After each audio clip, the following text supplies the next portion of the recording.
अस्सलाम वालेकुम, मैं हूं नूरुल आरफीन सिद्दीकी और आप देख रहे हैं प्रोग्राम आमने सामने। सूबा बलूचिस्तान एक मरतबा फिर लहू में नहला दिया गया है।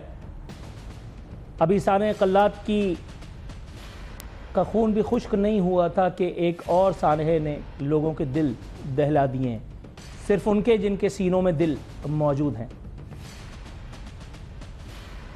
बलूचिस्तान में एक खौफनाक वाक़या, उसकी वीडियो सामने आई जिसमें एक मर्द और ख़ातून को बरसरेआम गोलियों से भून डाला गया। उसके बाद हस्ब रिवायत वज़ीर आला बलूचिस्तान ने, जो इससे पहले वज़ीर दाखिला बलूचिस्तान के ओहदे पर भी अल्हम्दुलिल्लाह फाइज रह चुके हैं, उस ओहदे पर भी वो तड़ियाँ लगाने का काम इसी मेहनत शाक़ा से, इसी दिलजमई से किया करते थे। कभी BLA को लिटाते थे और कभी किसी दूसरी दहशतगर्द तंजीम के परखचे उड़ा देते थे महज अपने एक बयान से। सो इस मरतबा भी कार खैर में बढ़ चढ़ कर के हिस्सा ले रहे हैं, नहीं छड्डांगा मार देंगा के बात कर रहे हैं। उन्होंने कहा है कि मुलजिमों को गिरफ़्तार फरमा लिया गया। ये वाक़या ईद से बहुत पहले का है। कई मुलजिमान की गिरफ़्तारी का इंकशाफ फरमाते हुए उन्होंने कहा है कि इस मरतबा इस वाक़े के मुलजिमान को करार वाकई सज़ा देंगे। अगर वो ये बात ना करते तो मैं इनकी सीरियसनेस पर ईमान लाने को ही था, लेकिन जैसे ही उन्होंने मुलजिमान को कैफर किरदार तक पहुंचाने का लतीफ़ा सुनाया, मैं समझ गया कि इस मरतबा भी गई भैंस पानी में। आपको शायद याद ना हो, साना बारखान में एक और सरदार, वो सरदार के जिसकी निजी जेल में कुछ लोगों की मौजूदगी का इंकशाफ उन लोगों की मां ने किया था। बड़ा शोर उठा था, बड़ी प्रेस कॉन्फ्रेंसेस हुई थी। उसके बाद उन लोगों की लाशें भी मिली और बदनसीब औरत की लाश भी मिली। नहीं मिला तो फंदे पे झूलता हुआ उस सरदार का सर। कराची में डिफेंस में अभी यहाँ एक बलोच सरदार ने अपनी मर्दानगी दिखाई, एक निहत्ते कराची के शहरी को मार पीट करके, और उसके बाद हमारी पुलिस और हमारा इंसाफ उसी तरह से जूतों के तस्मे ढूंढता रह गया जिस तरह से आम हालात में ढूंढता रह जाता है, और वो शेर नर भाग करके अपने बलूचिस्तान के बिल में छुप गया। और आपको पता है उसके बाद फिर कहीं जमहूरियत की गाड़ी पटरी से ना उतर जाए, इसलिए सब ने मुंह में गोंगलू डाल दिए। वज़ीर आला बलूचिस्तान फरमाते हैं कि रियासत हर मजलूम के साथ खड़ी है। यकीनन मैं आपकी बात पर ईमान लाने के लिए तैयार हूं, लेकिन आप पहले उस मुल्क का तो नाम बताएं जिस मुल्क की रियासत की तरफ आपका इशारा है। पाकिस्तान में तो अल्हम्दुलिल्लाह मैंने ऐसा अपनी 47 साल ज़िंदगी में कभी भी नहीं देखा हुजूर। सानह 12 मई हो, सानह बारखान हो, सानह कल्लात हो, सानह बलूचिस्तान हो, सानह फलाना हो, हम तो सानहात के आदी हो चुके हैं और अब इस तरह के झांसों में आने के लिए बिल्कुल तैयार नहीं है। वज़ीर आज़म पर अब क्या कहा जाए, फरमाते हैं कि तरक्की के हुसूल के लिए मिलकर काम करना होगा। हुजूर, आप और आपके वज़रा जो जिस तरक्की के लिए दिन रात एक किए हुए हैं, बस वो आप ही के मुकद्दर में है। हम तो जूते ही चटका रहे हैं और न जाने कब तक ये सिलसिला चलता रहेगा। रियासत में अमन व अमान की सूरत हाल तबाह हो चुकी है। हर दूसरे दिन फोर्सेस पर हमले हो रहे हैं। हर दूसरे दिन कोई ना कोई ऐसा दिल दहला देने वाला वाक़या सुनने में, देखने में, पढ़ने में आता है कि अलमान हलफीज़। ताहम रावी आज भी बदकिस्मती से चैन ही चैन लिखता है। हमारी हुकूमतें, शायद महज़्ज़ब मुल्कों में होता होगा कि इस तरह के वाक़यात के बाद हुकूमतें, रियासत, रियासती इदारे सब अलर्ट पे चले जाते होंगे। हमारे यहाँ क्या हो रहा है? आज का अखबार उसकी चुगली खा रहा है। जमहूरियत की चक्की में पिस्ते अवाम मजाक बन चुके हैं। कभी विफाक सब्र आजमाता है तो कभी सूबा जब्र फरमाता है। पासपोर्ट में वालदा का नाम शामिल करने का सुनहरी फैसला किया है। अजरक वाली नंबर प्लेट लाजमी है मेरे सरकार। सिंध में गवर्नर हाउस में एक अहम तरीन इजलास की खबर जब मुझे परसों आई तो मैं इसके पीछे लग गया कि जरा पता तो करूं ये क्या झक मारी जा रही थी। उस इजलास के बतन से जो खबर आई है, अपने गुस्से को अगर आप काबू कर सकते हैं तो सुभान अल्लाह। गवर्नर सिंध ने अपनी नौकरी को जस्टिफाई करते हुए बताया कि माह अगस्त को आज़ादी और मौरका हक के जश्न के तौर पर मनाने का ऐलान हुजूर आप और आपकी 7 नस्लें अगर 700 साल तक जश्न मनाएं तो भी कम है, क्योंकि जिस तरह से आपको गवर्नर बना दिया गया है, इस तरह से तो कोई किसी सरकारी महकमे में चपरासी भी नहीं बनता। और उसके बाद फिर वो नादिर और नायाब आपके मंसूबे, कभी घंटी बज रही है, कभी मेहंदी लग रही है, कभी सिवैयां बांट रहे हैं, कभी किसी फलाई तंजीम की आड़ में। आप समझ रहे होंगे मैं क्या नहीं कह रहा। गोया पाकिस्तानियों को सर्कस का बंदर बना करके और एक ट्रक की बत्ती हमारे मुकद्दर में लिख दी गई है। मतलब पासपोर्ट में मां का नाम डालने से मुल्क में अमन व अमान कैसे कायम हो सकता है, यह वजीर आजम को पता है और एक और आदमी को पता है जो अभी अफगानिस्तान से वापस आए। अमन व अमान, खुशहाली, मुल्क की तरक्की महज अखबारात में या सरकारी टीवी के खबरनामे की जीनत है, या फिर उन चुनिंदा व्लॉगर्स को तरक्की का हज़ियान बकते हुए पाया गया है जिनको अच्छी अच्छी सरकारी नौकरियां चुन चुन करके दी गई हैं, न जाने किस जुर्म की पादाश में। कोई इलाज इसका इशारागरा है कि नहीं? माह अगस्त हमारी आज़ादी का दिन यकीनन है, लेकिन जिस तरह से सारे काम छोड़ करके गवर्नर सिंध साहब ने फरमाया है कि हम ये जश्न मनाएंगे, क्या कोई सरकारी गुर्गा, मोहरा, कारिंदा, कोई पॉलिटिकल लीडर, कोई जमहूरियत का चाचा और मामा, कोई ये सोचने की जहमत करेगा कि अवाम को 2 वक्त की रोटी भी मिल रही है कि नहीं? हाँ, ये ज़रूर है कि फजलुर रहमान साहब को FC की एक पूरी जो है वो दस्ता दे करके और मुतमईन फरमा दिया गया। अब उनके मुंह से हक हलाल की, जद्दोजहद की, जिहाद के फ़ज़ाइल की बातें अब आप उस वक्त तक नहीं सुनेंगे जब तक उनके घर के बाहर FC का वो दस्ता मौजूद है। इसी तरह की कुछ बातों में आपका वक्त बर्बाद करने के लिए मेरे साथ मेरे मेहमान भी मौजूद होंगे, मगर एक वक्फे के बाद हमारे साथ रहिएगा।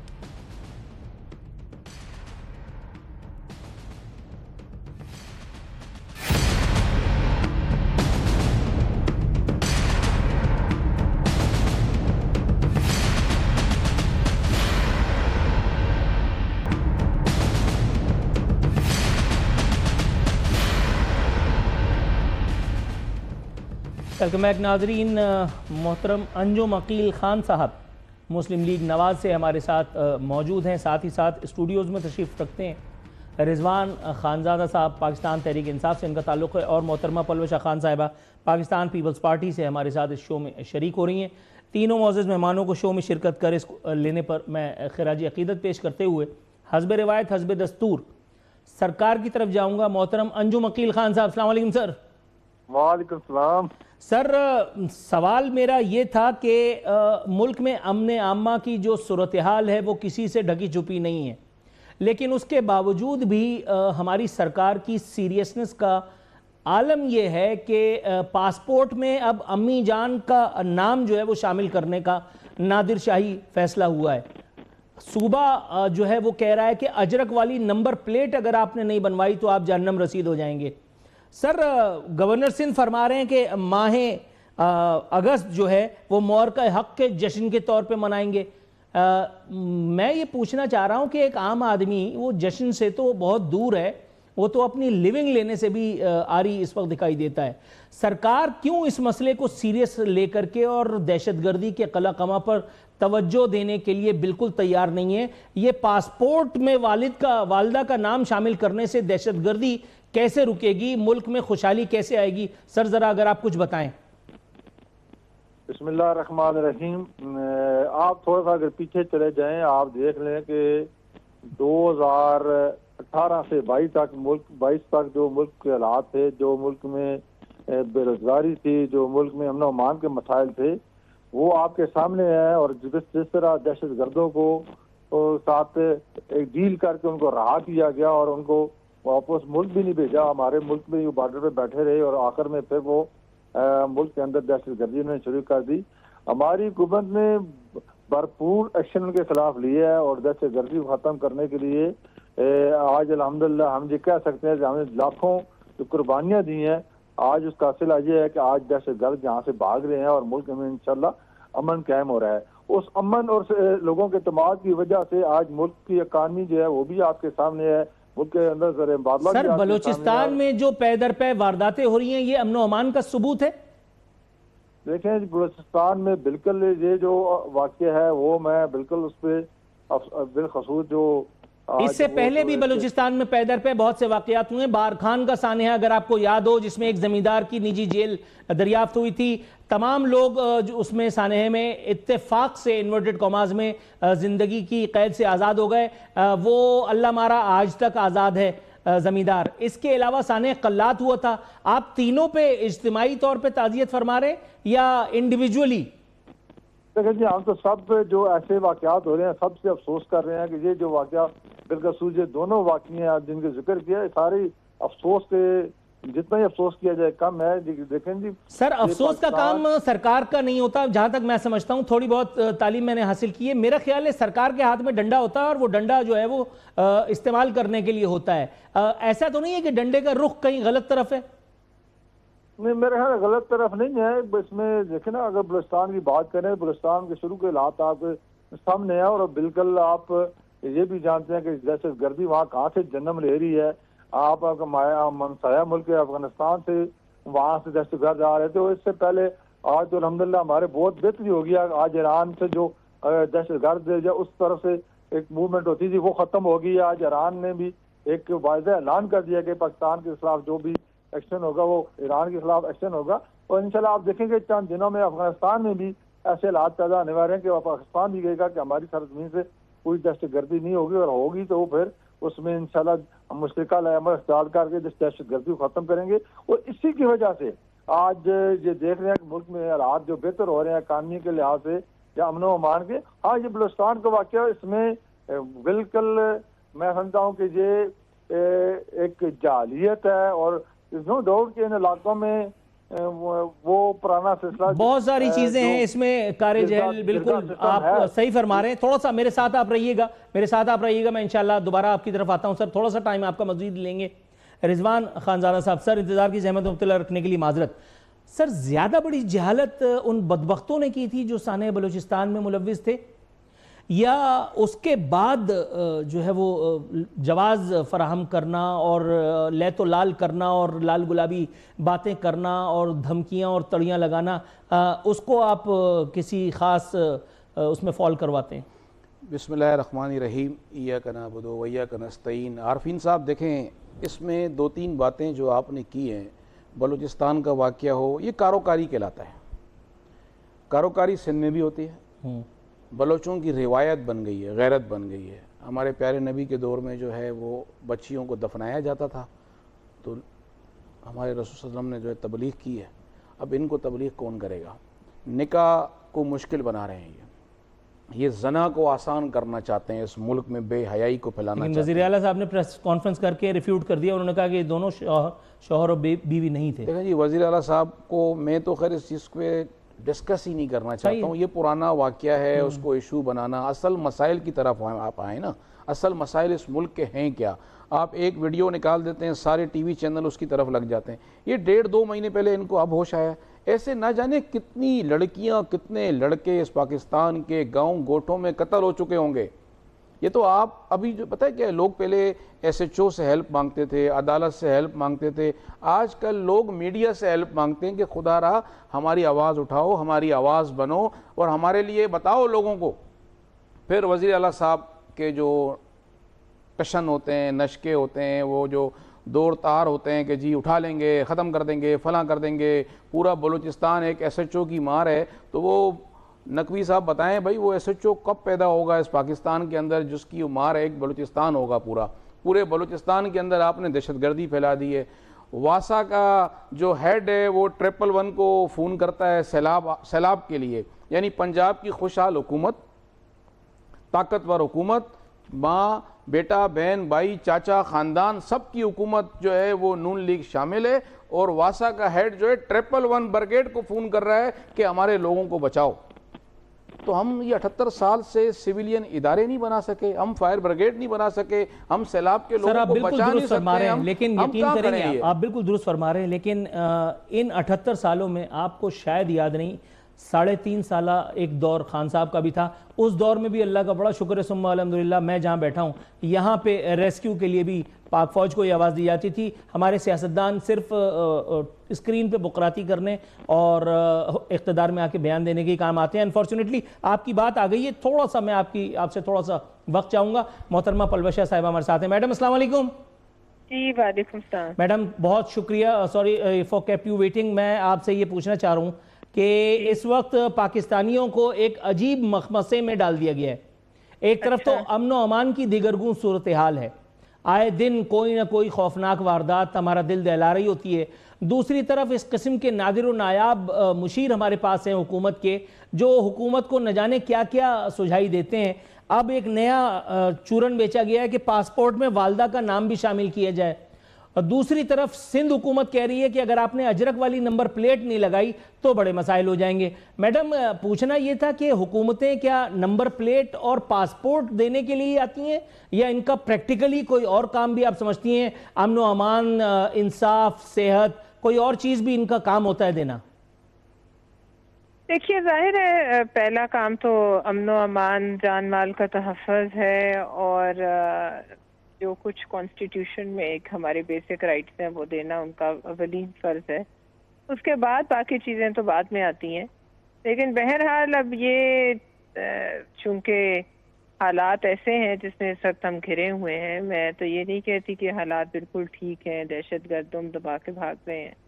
हमें एक बड़े अजीब व गरीब हालात का सामना है। हमारे 2 सूबे तकरीबन जो हैं वो आग में जल रहे हैं और हमारे पीछे जो है बैरूनी दुश्मन हाथ धो के पड़े हुए हैं और अल्लाह जाने कितनी ऐसी चीज़ें हैं जो आप और मैं भी तो वो हमारे सामने हम बात कर लेते हैं, लेकिन खुदा जाने कितनी ऐसी साजिशें हैं जो अभी तक हमारी नज़र में नहीं है, लेकिन कहीं ना कहीं पक ज़रूर रही हैं पाकिस्तान के ख़िलाफ़। तो लिहाजा मैं ये नहीं कहूँगी कि एक हालात आइडियल हैं, हालात काफ़ी दिगरगूं हैं। जहाँ तक अमन व अमान की सूरत हाल है, रोज़ाना के हिसाब से बलूचिस्तान में, खैबर पख्तूनख्वा में एक के बाद एक चैलेंजेस सामने आते हैं। शहादतें होती हैं, आम लोगों की होती हैं, फौज की होती हैं। ये कोई नॉर्मल हालात तो नहीं है। और फिर आप देख लीजिए ग्रेट गेम भी इस खित्ते में चल रही है। फिर एक आपके हमेशा से जो एक अज़ली दुश्मन था इजराइल, वो भी अब भारत के साथ मिलकर खेल खेलता रहता है। मैं सिर्फ ये कहूँगी कि पैरल पासपोर्ट ने मुझे तो अभी पता चला ना वालदा का रख लिया। मुझे इसमें इसलिए एतराज़ नहीं कि आखिर को हमने उठाए तो वालदा के ही नाम से जाना है, तो कोई बात नहीं, इस दुनिया में भी वालदा का नाम अगर हमारी पहचान बन जाए, मुझे तो उसमें एतराज़ नहीं है। हो सकता है इसके पीछे कोई सिक्योरिटी कंसर्न हो या कोई आइडेंटिफिकेशन की ज़रूरत हो। इस बात को हमें इतना मसला नहीं बनाना चाहिए और ना अजरक की नंबर प्लेट को बनाना चाहिए। जिस सूबे का दिल चाहे जो मर्जी बना ले अपनी नंबर प्लेट पे, इससे कोई फर्क नहीं पड़ता जब तक कि सारी नंबर प्लेट जो है वो पाकिस्तान की नंबर प्लेट हो। या तो सारे सूबे फैसला कर लें कि वो तमाम सूबों में एक ही नंबर प्लेट चलेगी, वो भी कोई इतना फीजिबल नहीं है। तो ये छोटे मसाइल हैं, मेरे ख्याल में आप जैसे कह रहे हैं बड़े मसाइल की तरफ तवज्जो करनी चाहिए। बड़े मसाइल ये हैं कि हमें अपने मुल्क को ये दुश्मनों से कैसे बचाना है, हमें आइंदा आने वाली कॉन्फ़िगरेशंस जो हैं रीजनल, उसमें कहाँ खड़े होना है, और ये वो मसाइल है हमने किसका साथ देना है। हम अंजुम अकील खान साहब मुस्लिम लीग नवाज के हमारे साथ मौजूद हैं। आपके कुछ उठाए गए नुकात को मैं उन्हीं से दरियाफ्त कर लेता हूँ। अंजुम अकील खान साहब, सर आपने मैडम पलवशा की गुफ्तगू भी सुनी।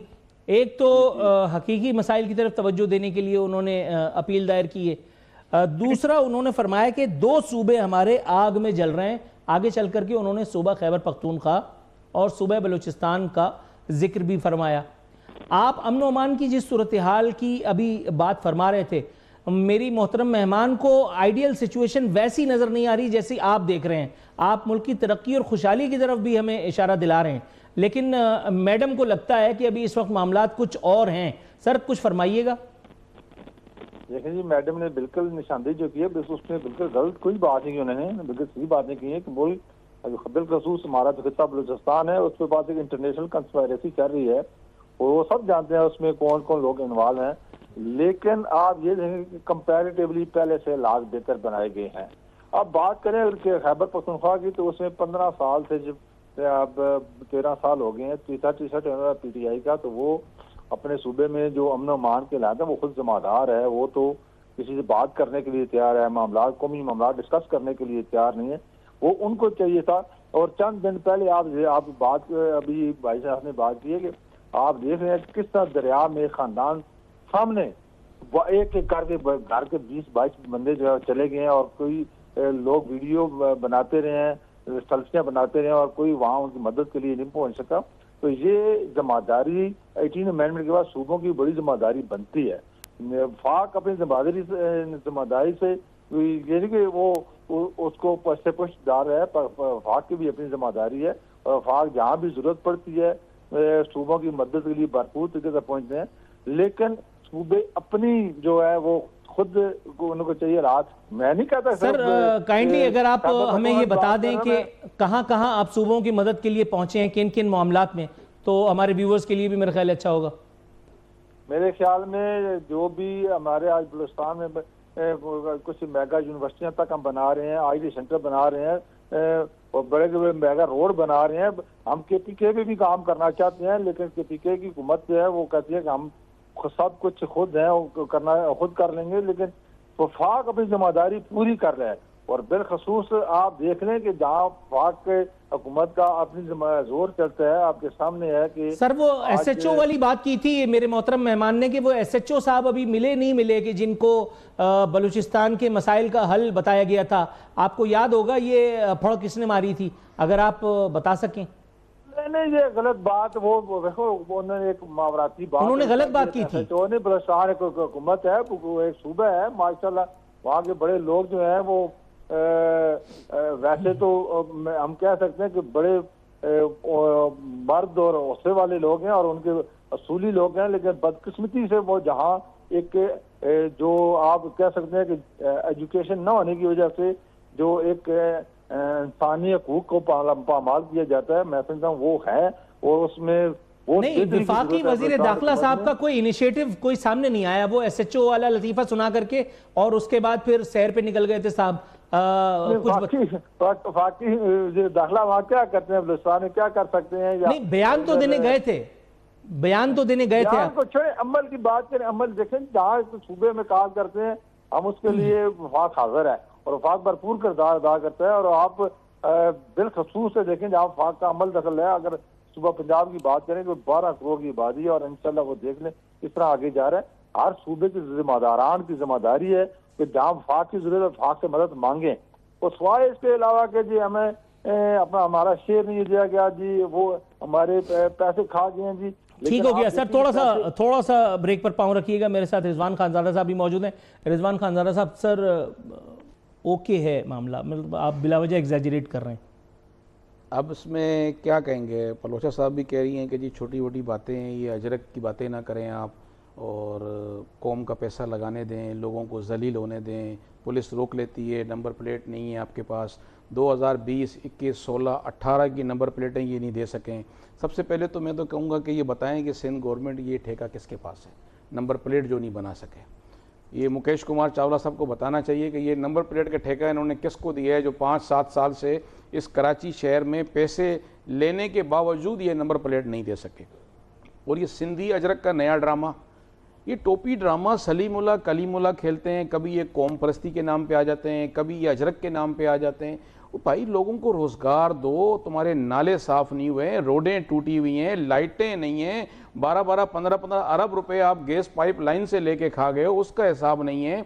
25 टाउन चेयरमैन आपके पास हैं, उनका हिसाब नहीं है। पूरे बल्दियात 246 यूसी चेयरमैन के फंड का हिसाब नहीं है। गली गटर नाले आप खुद एंकर हैं, अपने कैमरेमैन भेजें ना इस कराची में क्या हालात हैं, इनको अजरक लगानी है तो ऐसा करो मेरे भाई, मेरा मशवरा है पाकिस्तान पीपल्स पार्टी को, कायद आज़म की तस्वीर हटा के वो नोट के ऊपर आसिफ अली जरदारी साहब की तस्वीर लगा दो, और पंजाब के अंदर मरियम नवाज साहब जो हैं वो सारी तस्वीरें लगा दें हर जगह अपने ऊपर। ये अजरक की नंबर प्लेट आपने गलत बनाई है, इसके ऊपर आप जो है या तो कायम अली शाह की फ़ोटो लगाएं, एक अजीम वज़ीर आला सिंध थे वो, कि लोगों को मालूम चले आसार कदीमा है वो, इस वक्त सिंध के बेहतरीन शख्स थे वो हैं, बल्कि माशाल्लाह से अल्लाह उनको और ज़िंदगी दे, 100 साल से ऊपर जाते जा रहे हैं। तो नुस्खा भी उनसे पूछना चाहिए कि भाई 100 साल से ऊपर जाने की स्टोरी क्या है। वालदा का जो नाम है इस पे क्या एतराज़ है? मैडम ने भी कहा कि ये देखें एडमिनिस्ट्रेटिव इशू है। ये जो असल इशूज़ है ना, असल इशूज़ ये उनसे हट कर जो उनसे लोगों तवज्जो को हटाने की कोशिश है। हटाने नाज़रीन, के लिए यहाँ ये वक्त हुआ वालदा है का नाम कमर्शियल डाल ब्रेक दें। पे जाने का। एक क्विक ब्रेक पे जाते हैं, फिर वापस आएंगे, फिर दोबारा यहीं से गुफ्तगू इस सिलसिले को शुरू करेंगे।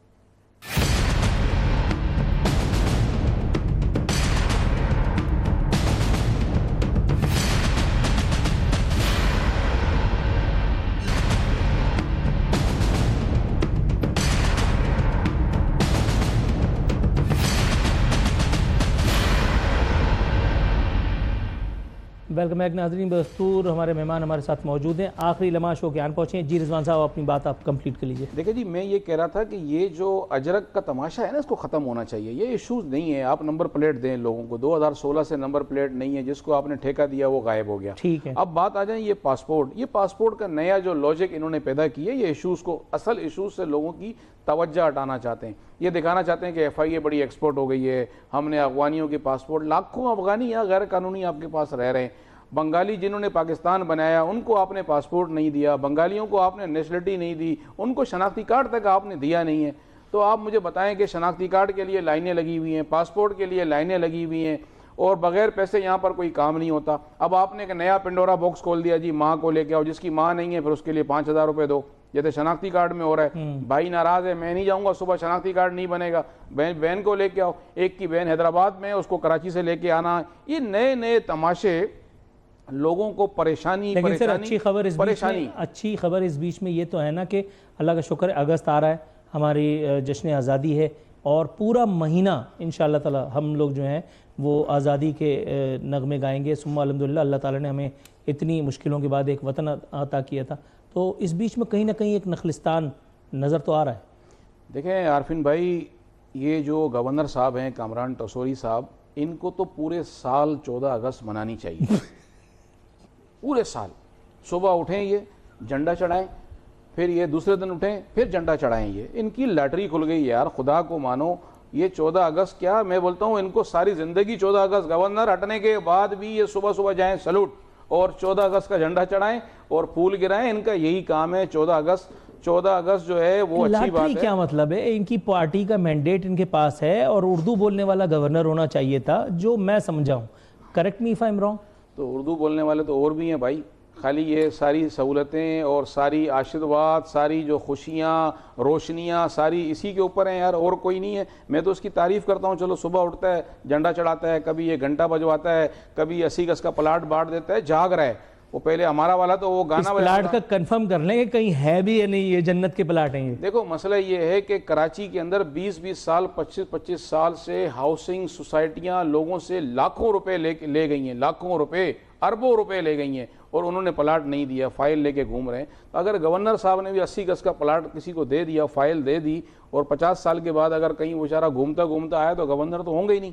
तो इतनी उम्र तो मुझे नजर नहीं आ रही है हालात में गुजरने के बाद कि ये कोई जो है सियासी उम्र की बात कर रहे हैं या देखो सियासी उम्र भी और वो भी उम्र, मेरे ख्याल उम्र तो बड़ी हो गई है ना, मसला नहीं है। बस अब कितना गवर्नर रहेंगे, क्या ताउम्र हयात गवर्नर रहेंगे? नहीं, लेकिन 14 साल का रिकॉर्ड तो हमारे पास इशरतुल इबाद खान का भी है ना। अभी कहाँ कुछ मसला ये सर, आपको क्या लगता है अंजुम अकील खान साहब, आपको क्या लगता है सूबे सिंध में कोई नया गवर्नर आप देख रहे हैं, या आपको लगता है कि इशरतुल इबाद खान के रिकॉर्ड के करीब करीब जा सकेंगे मेरे सरकार? लेकिन जी अगर अनडिस्प्यूटेड मामला चल रहे हैं, किसी को तो वो तकलीफ नहीं दे रहे, वो पीपल्स पार्टी के साथ ठीक चल रहे हैं, तो मेरे ख्याल में निज़ाम को डिस्टर्ब नहीं करना चाहिए और सूबे को आगे देखना चाहिए। तरक्की के सफर मिलकर तय करना चाहिए। अपनी तमाम छोटी जमातें हैं, बड़ी जमातें, सबसे मिलकर चलना चाहिए। और पीपल्स नहीं, मेरे मेहमान का एतराज यही था, वो ये कह रहे हैं कि ये तरक्की सिर्फ उन्हीं की हो रही है, तो ये तरक्की का सफर सब मिलकर के तय करें। इस सब में कौन कौन है सर, गवर्नर के साथ और कौन कौन है? मिलकर तय कर रहे हैं पूरे मुल्क, उनका सारे मुल्क के लिए। मैं तो MQM के लोगों, जहाँ मेरे इस्लामाबाद में जो होते हैं, मैं देखता हूँ कि जो उनके दिल के अंदर मुल्क का दर्द है वो भी किसी से कम नहीं है। सर ये ब्रेकिंग न्यूज है कि MQM के लोगों के अंदर मुल्क का दर्द है। वैसे मैं आपसे ये पूछना चाह रहा था सर MQM का कौन है, जरा बता सकेंगे? MQM का कौन है? MQM जितने लोग आज बैठे सारे पार्टी का नाम है। ये तो एक अलग पार्टी बना करके निकल गए थे सर, अगर आपको याद हो। जी कौन जी? आपको याद नहीं है कि एमक्यूएम में से एक अलग पार्टी के डांडे निकले थे, वो अपना वजीर आला ला रही थी, राजी रोड पे उनका दफ्तर था, उनका एक पॉलिटिकल निशान भी था। उसके बाद फिर वो एमक्यूएम को गालियां भी देते रहे और आज वो उसी एमक्यूएम में आकर के मिनिस्ट्रियां भी भुगता रहे हैं। और खैर से आज वजीर आजम शहबाज शरीफ साहब के साथ उनके मिनिस्टर की खैर से तस्वीर भी छपी है। वजीर सेहत साहब की बात कर रहा हूँ। जी जी, वजीर सेहत साहब बिल्कुल आप ठीक कह रहे हैं। मैं देखिए, हर पार्टी में छोटे मोटे इख्लाफात होते हैं, होते रहे हैं, ये कोई मसला नहीं है, लेकिन आज वो करते हैं तो अच्छी बात करनी चाहिए ना कि आज फिर वो बैठ के मिल के काम कर रहे हैं तो अच्छी बात है। और वो हमारे साहब है, बड़ी यकीन करें, बड़ी मेहनत आप कर समझे रहे हैं। नहीं, वो कह रहे हैं अच्छी बात करनी चाहिए, वो काम कर रहे हैं, इस बात से कोई गर्ज नहीं, अच्छी बात करनी चाहिए। राइट सर, राइट सर, आपकी नसीहत हमने बिल्कुल खुले बंदों कबूल की है। रिजवान खानजादा साहब, अंजुम अकील खान साहब और मोहतरमा परवशा खान साहिबा, तीनों को एक मरतबा फिर मशकूर हूँ। नाज़रीन, ये था हमारा आज का प्रोग्राम। अगले रोज़ इंशाअल्लाह ताला फिर आपसे मुलाकात होती है। अपना ख्याल रखिएगा। फ़ी अमानिल्लाह।